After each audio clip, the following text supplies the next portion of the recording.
Welcome to the intersection of technology, cybersecurity, and society. Welcome to ITSP Magazine. You're listening to a new episode of Stories from Space podcast, where your host, Matthew Williams, examines the history of human spaceflight, the breakthroughs that revolutionized our understanding of the universe and our place in it, and the brave individuals who work tirelessly to advance the frontiers of our understanding. Knowledge is power, now more than ever.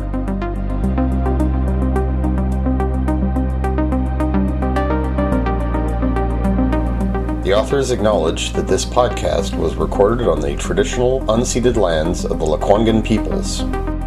Welcome back to another episode of Stories from Space. I'm your host, Matt Williams. With me in the booth today are Nathan Johnson and Chris Hearsey of the Spaceport Foundation. Gentlemen, welcome to the show. Pleasure to be here. Thank you. Thank you, Matt. Thank you for coming. So, to give our listeners a quick intro on who you gentlemen are and what you do.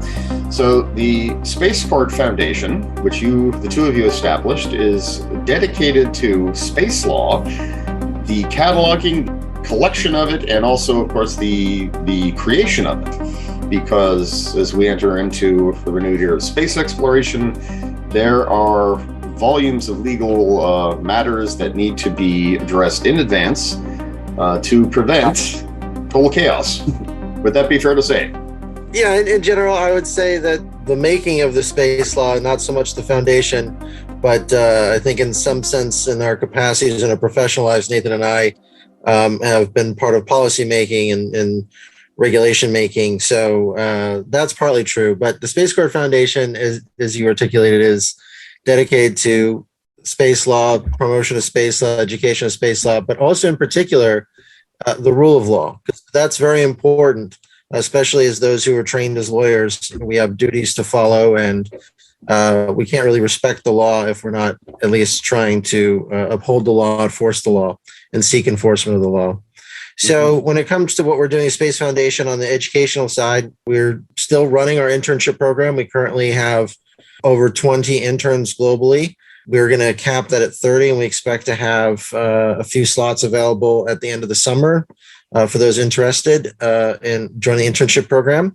And as part of the internship program, we have several initiatives that the interns are working on, one of which we're here today to discuss further, which is the Haley Project, the Andrew G. Haley Project, as well as what we're doing for Manfred Locks, which Nathan will speak to, and some of our other research initiatives which interns can participate, which is the collection and eventual cataloging of national space laws for further research. And we will announce some of those research initiatives next spring.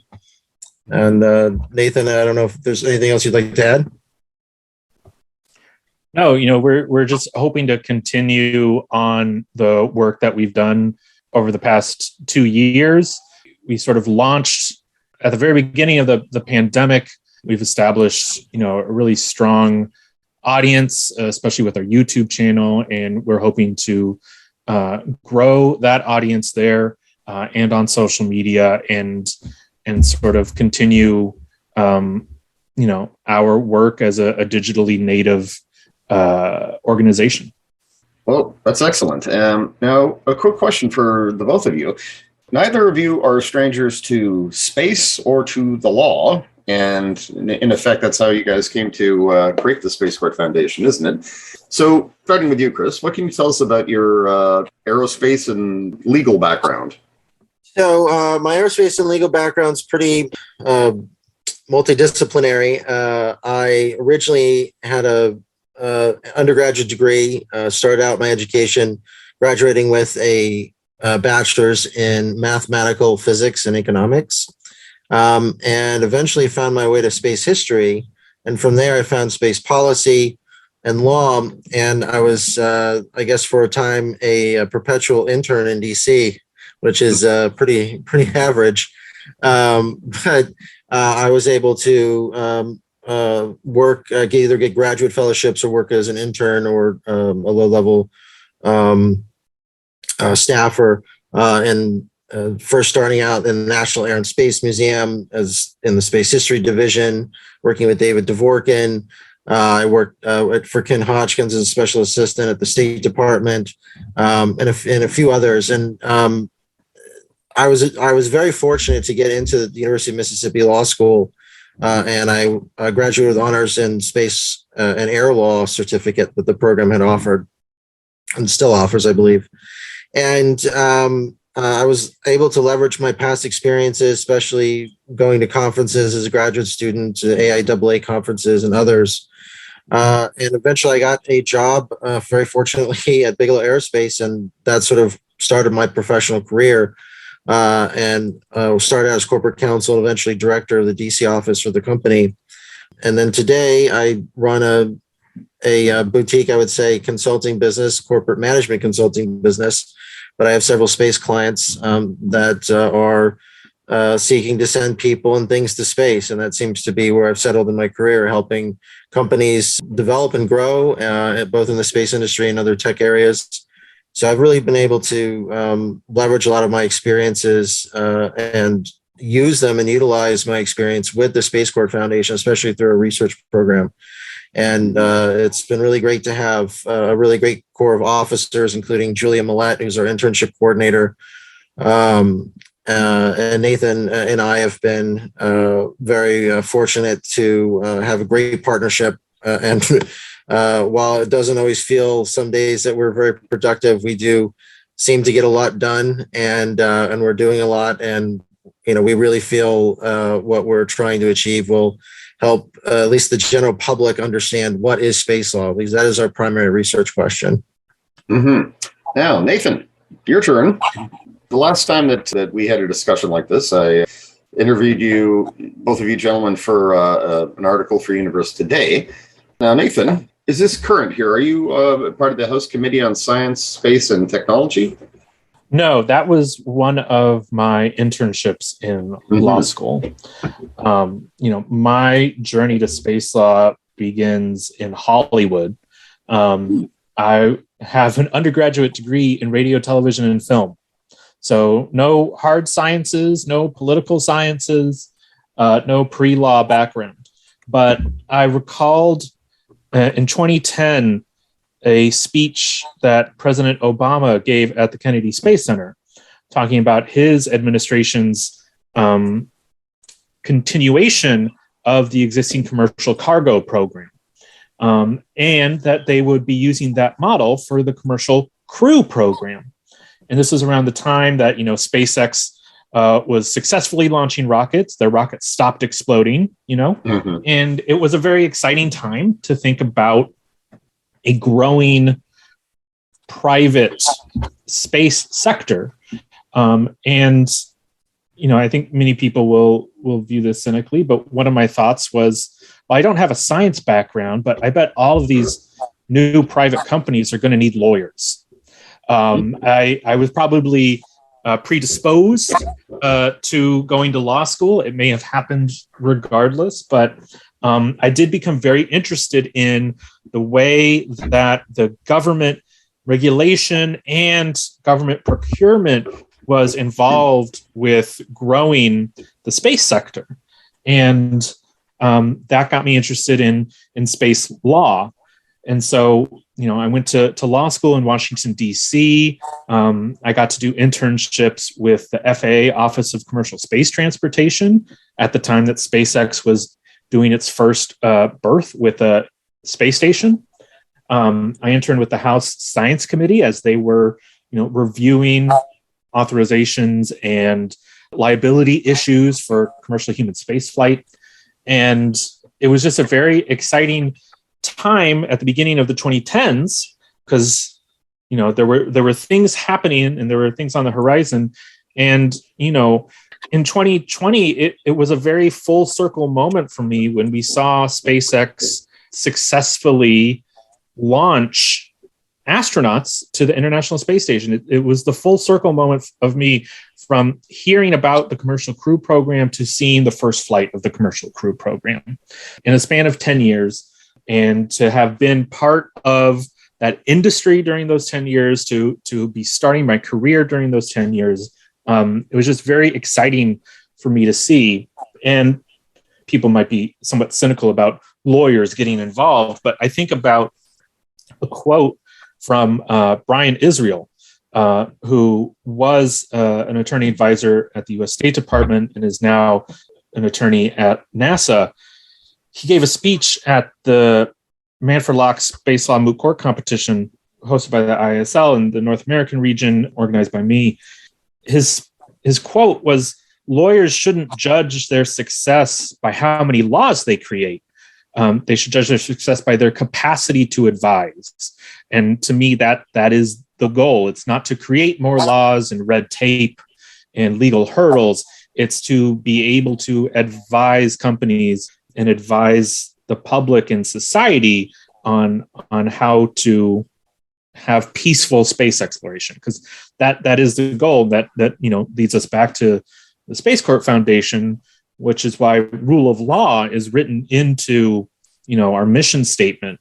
It's not just about educating people about space law and policy, but it's also the fact that the goal is stable civilization based on the rule of law, so that we can achieve all of these dreams in outer space. Well, I certainly understand what you mean by there are those who would be cynical, but yeah, to them I would say, yeah, this is not a question of, do you agree or not? It is, this is going to happen, or this needs to happen, right? If there is no established legal framework for commercial entities and civilians going to space, then we will have a very serious problem. Now, I want to ask you about the current status of space, legally speaking. There are many, many treaties in place, foremost of which is the Outer Space Treaty, but that leaves so much unaccounted for right now. And I would say this, and I'd ask if you agree, that this has become, the issue of the law has become much more controversial, and action needs to be taken because of the recent decisions regarding commercial entities and what they can claim in outer space and what they can do out there. Yeah, it feels like there is a bit of a struggle between commercial rights and the spirit of the Outer Space Treaty, which basically said space is for all, space is free, you can't claim it. Would you say that's something you agree with? So yeah, I think the way that I would probably frame this a little bit better, just to give your listeners a little bit of perspective. Every country, we think within boundaries, right? They have borders. So they have a territory, they have a defined territory, and that defined territory is mapped onto a legal jurisdiction. And right now, the current way that we regulate commercial and civil and to some degree military space activities is via jurisdiction. And the United States are very familiar with the FAA, NOAA, FCC licensing different aspects of space activities, different segments of it. And with that comes a flag. And with that flag comes the jurisdiction of the United States. So anytime a country launches something under their flag or within their territory, they're asserting that right through Article 6 of the Outer Space Treaty. So in general, when you look at the Outer Space Treaty, you look at treaties in general, you want to look at all the articles together and you want to look at them in context. There are limits, yes, but both the prescriptive limits and the non-prescriptive limits, those limits that have been more or less decided in a normative fashion, maybe by some regulation. But when you look at the intersection of these things, it all flows through Article 6 of the Outer Space Treaty. So when you think about access, yes, you have access to go there, but you also don't have the right to interfere. You also don't have the right to do things that could be harmful to, let's say, operations within wherever vicinity you might be operating, or just to the space environment in general. That another example that have sort of been incorporated into this sort of line of thinking is all the nuclear test ban treaties, especially the ones for detonating nuclear weapons in outer space. And so there is a school of thought where you kind of look at the Outer Space Treaty, look at it in context at the time, and as a historical vehicle, you also look at it as an arms control sort of thing. Because one of the concerns was whoever gets to the moon first might have the high ground. That was a huge concern. And the way that we mitigated that, in fact, Article 6 is a mitigation strategy that the United States used in the treaty negotiations, because the Soviet Union did not want commercial entities to be able to operate at all. And so Article 6 was the compromise that you needed countries, signatories, ratifying countries of the Outer Space Treaty have to be internationally responsible for their commercial activities. And the way that they assert that responsibility is supposed to be through these licensing regimes, which are set by the jurisdiction of the state. And there is some nuance in the way that the jurisdiction might be applied, especially since you have a proliferation of commercial entities that are servicing different segments of the space industry internationally now, from ground stations to even launch. So that is where I think a lot of interesting things are happening, especially when you look at least to date, how the United States has been able to convince states to enter into the Artemis Accords. And it has been moderately successful, especially in terms of any sort of international bilateral agreement in decades. It lays out principles that many of the countries that already have commercial entities operating and have a heritage of civil cooperation, I think, creates a really new environment. And I'm even hearing among my colleagues new ways of thinking about what kind of rules we need for different types of operations. So to your point, not to necessarily bias the commercial against the civil, but there is going to be a balance that needs to happen. And the ISS so far has been a pretty good framework of that, but it'll be interesting to see where people go. And to that extent, Space Court Foundation is going to track these trends, and it'll be eventually a part of our research program, which feeds into how law actually is created, the evolution of law, which I think is a very interesting topic, especially applied to space, because it's, for the first time, I think in my life, I feel that the edges of space law are pushing out further than low Earth orbit in a way that it's never happened before. Yeah, I'm glad you mentioned the ISS, because that brings to mind the Artemis Accords and how it's like, on the one hand, I sort of personally felt that NASA has put this forward on the one hand as a way of trying to establish a framework for partnerships and cooperation and so forth. But I also kind of got the idea that this was NASA's way of trying to reemphasize the Outer Space Treaty in light of the Trump administration's executive order saying that companies are allowed to extract and exploit resources and so forth. But yes, the big complaint about the Artemis Accords from the Russian side was that, yes, it was too American centric there, and that they wanted a framework that was truly international. But of course that predated the current political mess, so it's difficult to say how that will all shape up there.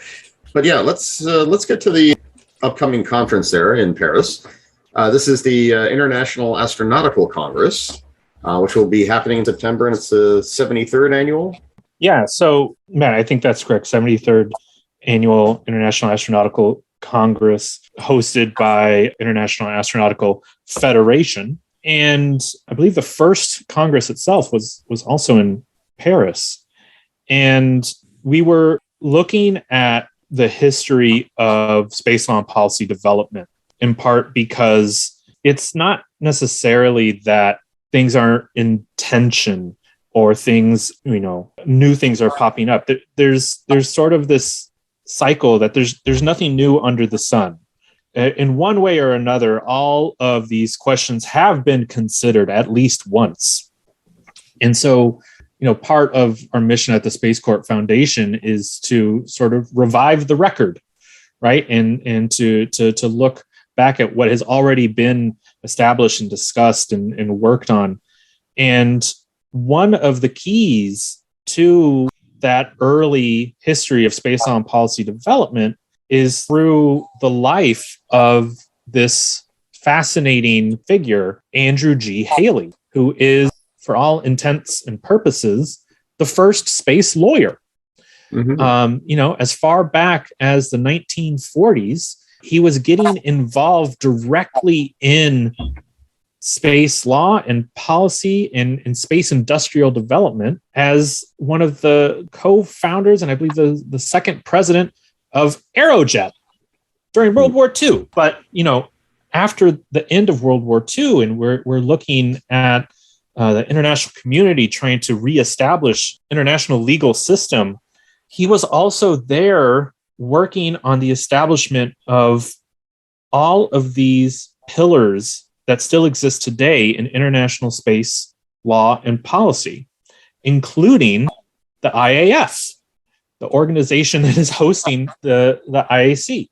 And so we thought it was appropriate to submit an abstract, which was accepted to the IAA History Symposium track at IAC.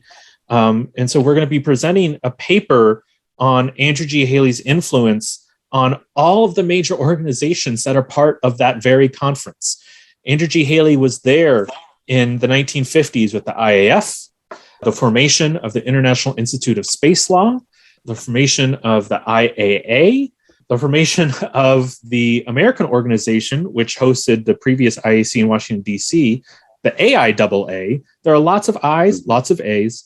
They're all different organizations, but again, they were all touched and formed or strengthened in the 1950s by the work of one person who connects all of them. And so Andrew G. Haley himself is a fascinating figure. And we're also lucky that he put all of his work over that decade and a half into a book called Space Law and Government, published in 1963. And at IAC, we're presenting this paper on Andrew G. Haley and referencing how his book includes a chapter on the formation of all these organizations of that conference. But after that presentation at IAC, the Space Corps Foundation is going to be embarking on a 14-month program of media and research on his book, Space Law and Government.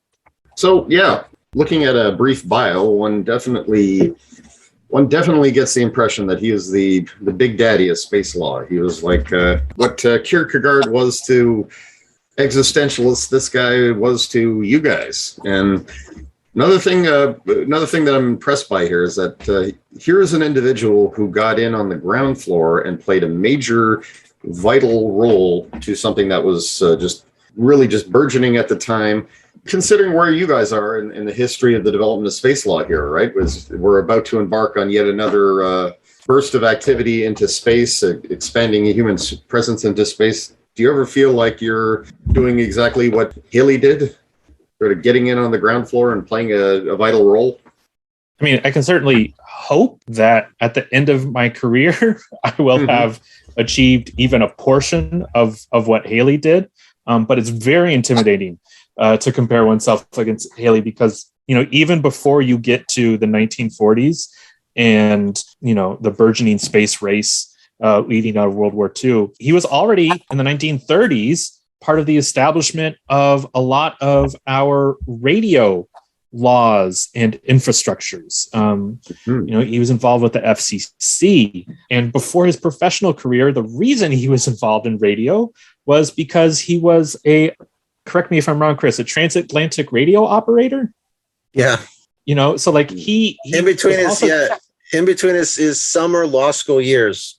And so he wasn't just a lawyer, he actually had hands-on experience, right, with radio. And then, again, for space, he had hands-on experience with a rocket company, one of the first rocket companies. So this wasn't an example of, lawyers out of touch with the realities of what they were talking about. He had hands-on experience. He was directly involved with a lot of the engineers that people do know by name, like Theodore von Karman, Frank Molina.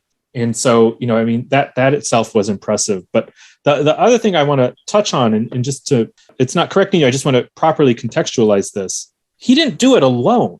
One of the fascinating things about his book, Space Law and Government, which again collects all of his work over time, is how much he goes out of his way to cite other contemporaries and thinkers and academics and jurists. It really is a survey of all of the work that was going on from multiple parties at the time of the, these formative years of space law and policy. And so the study of Andrew G. Haley and research of his book is also a key to opening up just the entire landscape of figures and thinkers and thoughts going on at that time. Yeah, Okay. and I'll add that Haley was a product of his times and quite a character. And to give you a little bit of color, this man was born in 1904 in Tacoma, Washington, when they had no indoor plumbing, and he ends up, as Nathan mentioned, being a well-known communications lawyer. Essentially, he was very well known. He was considered like a genius in the field. So much so that the state of Kentucky gave him the title of the Kentucky Colonel of the Ether in the 1930s.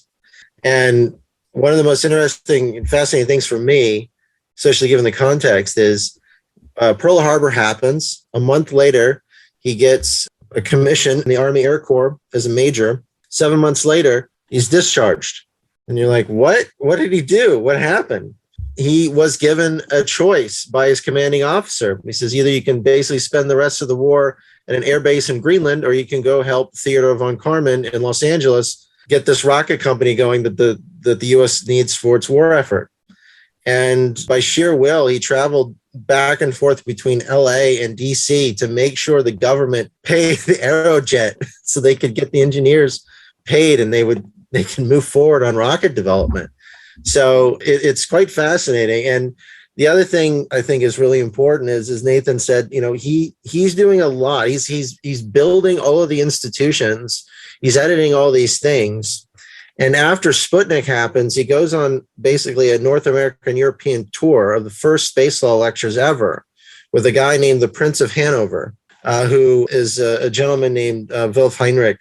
And he is one of the first recipients of a PhD in aerospace law in Europe. And a lot of the work that is cited is with him, the Prince, and Haley. And a lot of that work was compiled by Stephen Doyle, who has been a tremendous help. In fact, is I think one of the last living people on this planet that actually worked with Haley before he passed in 1966.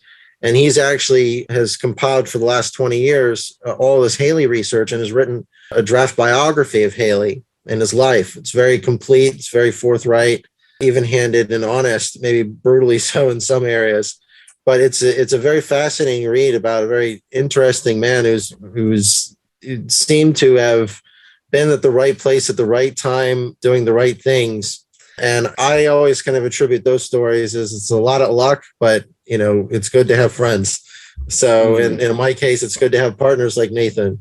And to answer that question, I think from our point of view, this is our passion legacy project, where we want to be able to look back and reflect even on our own educational experiences and see where we think there could be more improvements, there could be better opportunities. I mean, for me, I graduated in 2013 from law school as an older student, and there really weren't that many opportunities in space law in particular, or really the commercial space world. But now today, it's just like everywhere you turn, there's a lot of opportunities, and it's great to see. But there's a history there that, for some reason, I think in particular with lawyers, they don't want to be bothered with history unless it's precedent.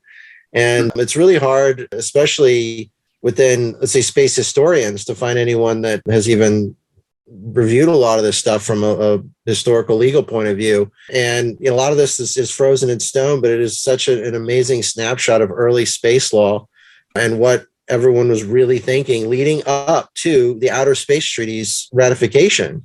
And all of these guys in this book, Space Law and Government, and all the colloquia that Haley and the Prince put together for the initial ISL colloquias were all basically converging on the same sort of regulatory topics. And they wanted international availability, openness, to space.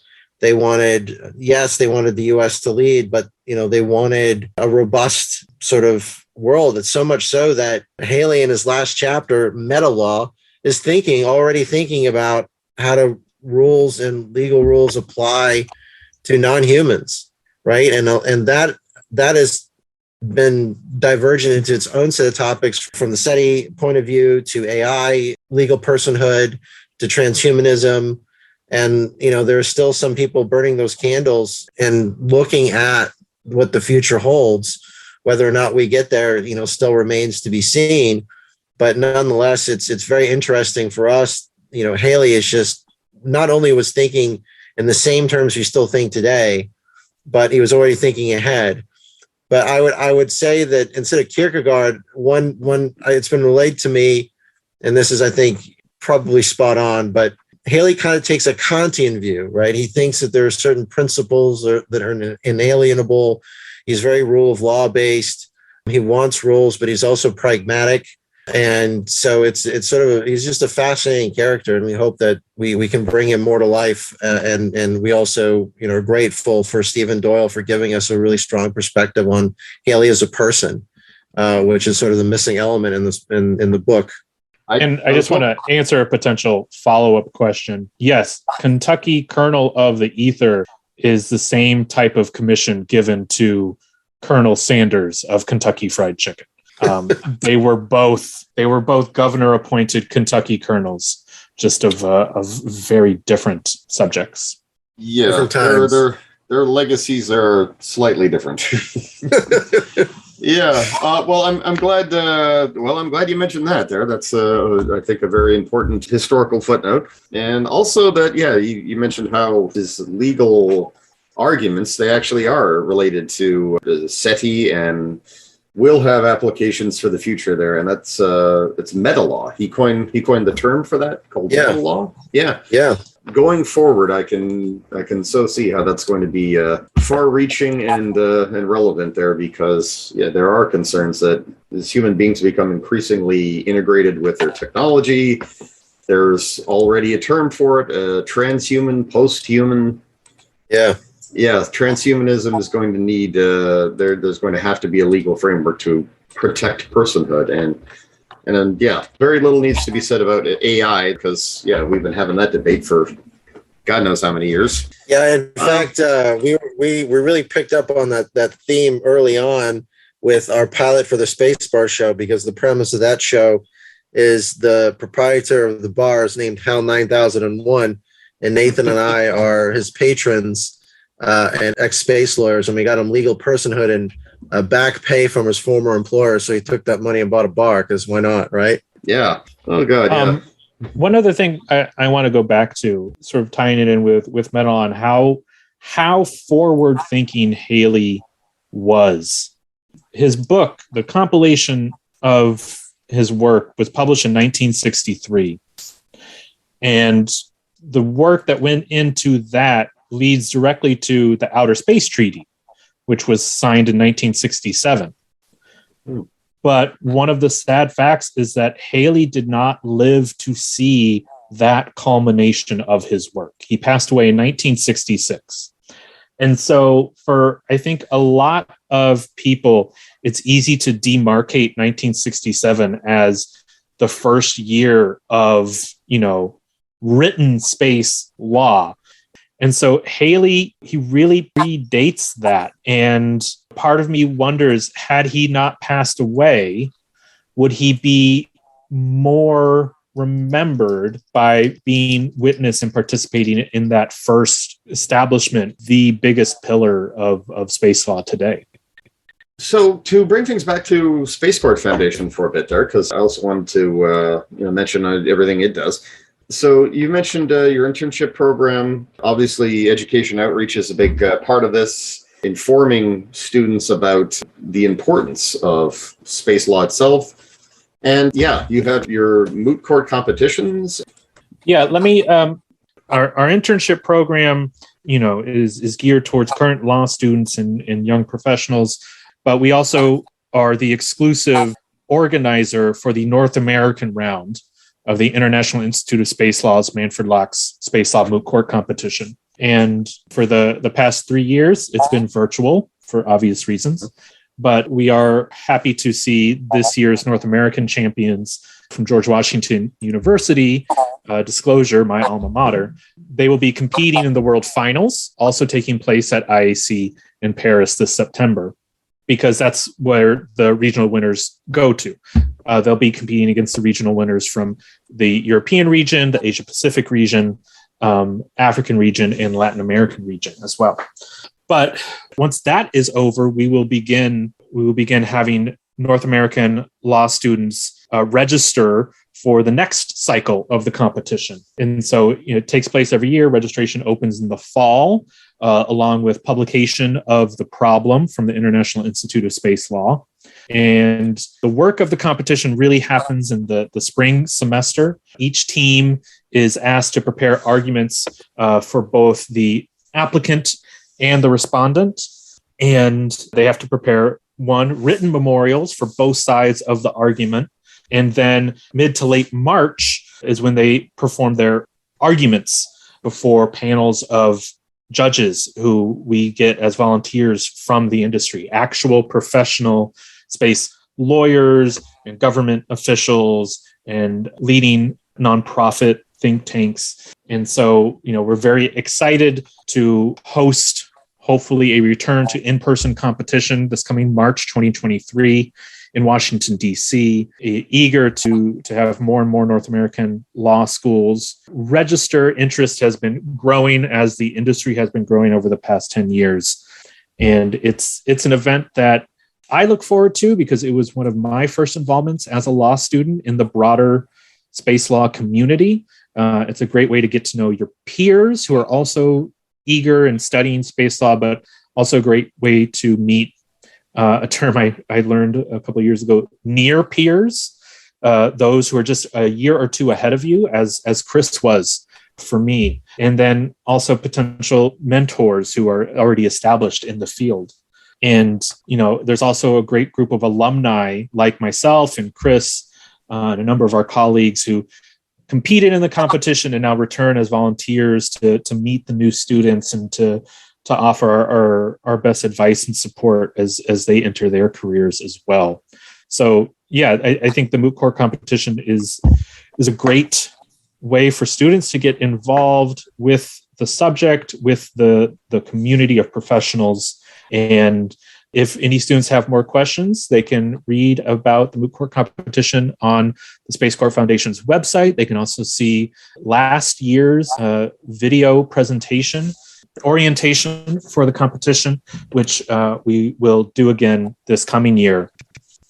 So for your other resources here, I mentioned Stellar Decisis. That's a video series that looks at how courts of the future could handle space law with all kinds of example cases, like a nuclear missile is used to destroy an asteroid that threatens Earth, but that creates all kinds of consequences. How do we deal with it?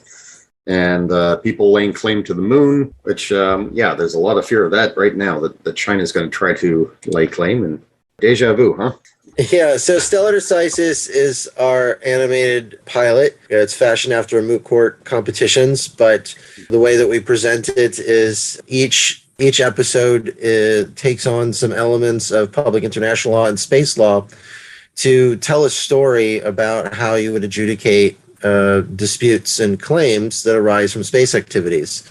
And as you rightly mentioned, in our pilot episode is on planetary defense, and it involves an asteroid that will hit the Earth. And if mitigation measures are taken, and we present these basic facts very concisely through a newscast, which then goes right into the courtroom, and we bring two actual space lawyers who represent both sides of the case and argue before a panel of 3 judges who are subject matter experts in the topic of the episode. The bulk of the episode, really, after we get through the arguments by the 2 attorneys, is to watch the judges have a conversation to resolve the case. They have contentions they have to discuss, and they have to eventually, at the end of the episode, vote on how to administer those contentions to which parties, what kind of remedies do they get. So we try to give a sense of how a court would operate, but we're going to present different types of courts, different types of problems. In fact, the 2 next episodes that we've drafted are Crime on the Moon and the assertion of state sovereignty on Mars.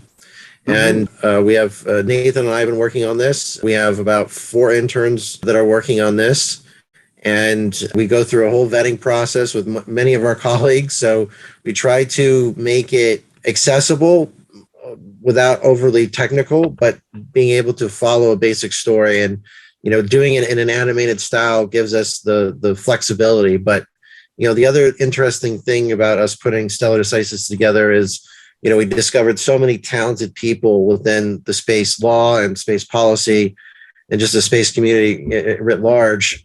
And many of them have stepped forward to donate their time and help us with Stellar Decisis, from Charlie Harris to Ben Corbin. Ben also did a lot of additional music for us for the Spacebar show.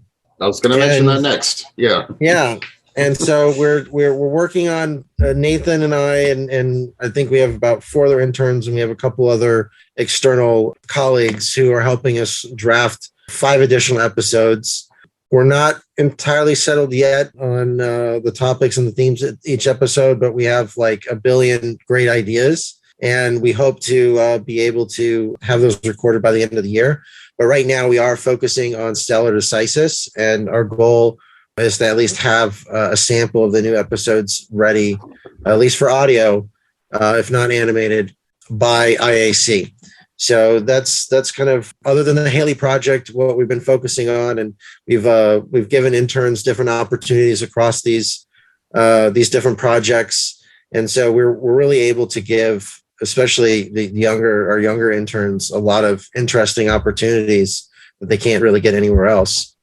And it is a global internship, and it's a virtual internship, but anyone can apply. And we've recently actually signed an MOU with UNIDWA, which was formed during the League of Nations, around the League of Nations. And they are an intergovernmental private international law organization. And one of the things they're known for in space law is the development of the Cape Town Convention Space Assets Protocol. And they are a set of arbitration rules for secure transactions and how you deal with arbitrating space assets, so to speak. It's a part of a trend that has happened with other organizations, including, oddly enough, there is a space court of arbitration in Dubai that recently formed after we formed. So we were ahead of the game and very forward thinking, just like Haley. Just didn't think it would be only a couple of years before we'd actually have something called the Space Court. We really want to leverage all these different types of content to tell the story, the basic research question, what is space law? So if anyone asks, there is a relative answer that people can point to examples somewhere.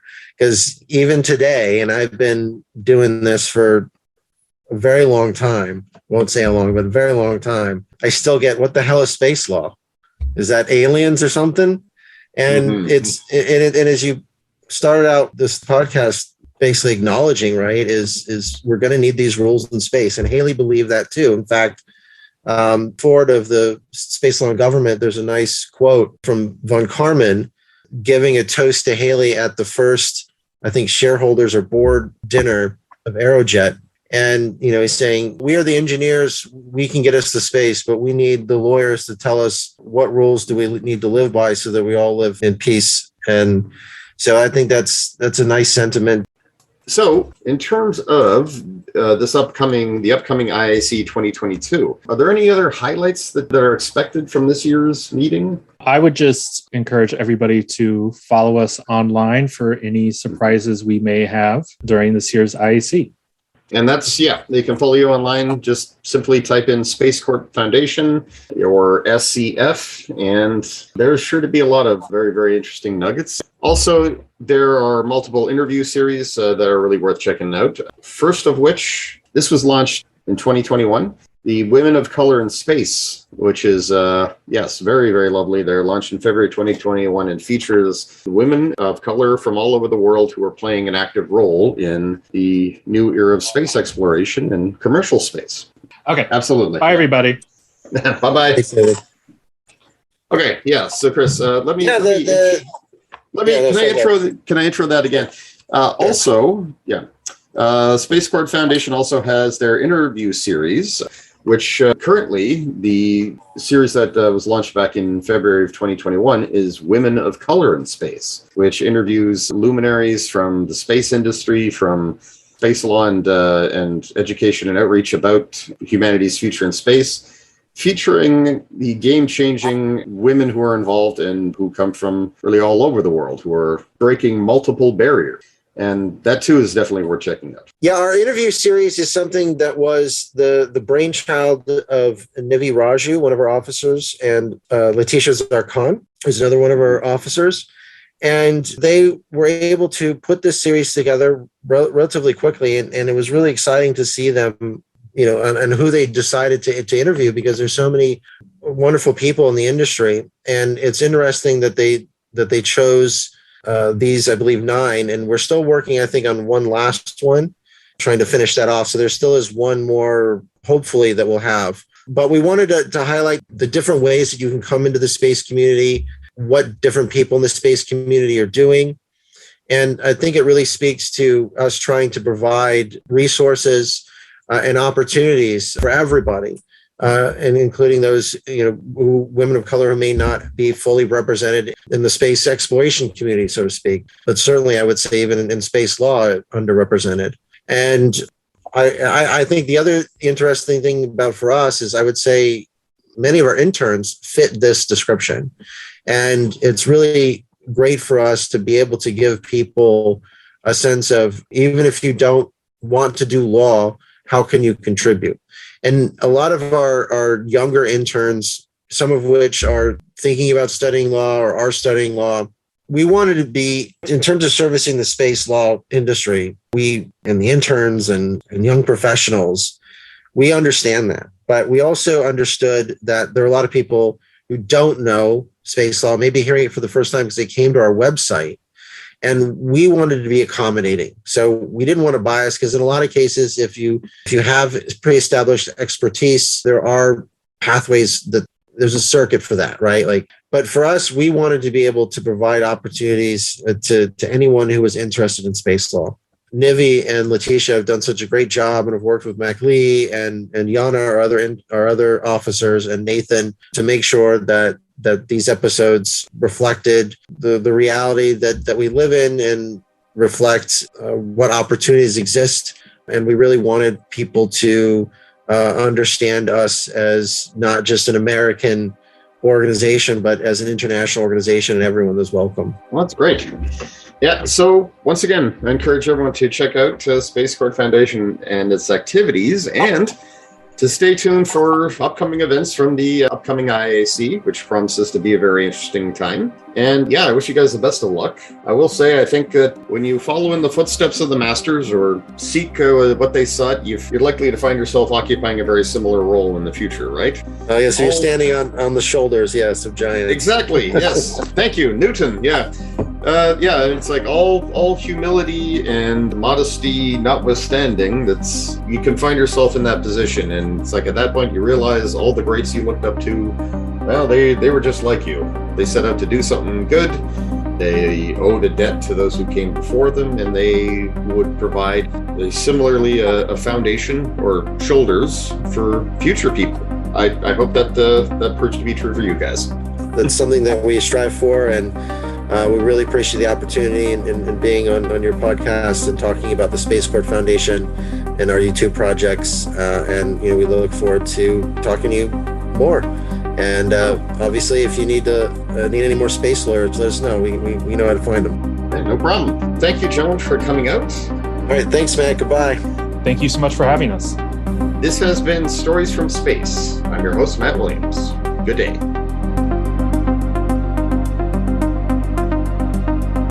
We hope you enjoyed this episode of Stories from Space podcast with Matthew Williams. If you learned something new and this podcast made you think, then share itspmagazine.com with your friends, family, and colleagues. If you represent a company and wish to associate your brand with our conversations, sponsor one or more of our podcast channels. We hope you will come back for more stories and follow us on our journey. You can always find us at the intersection of technology, cybersecurity, and society.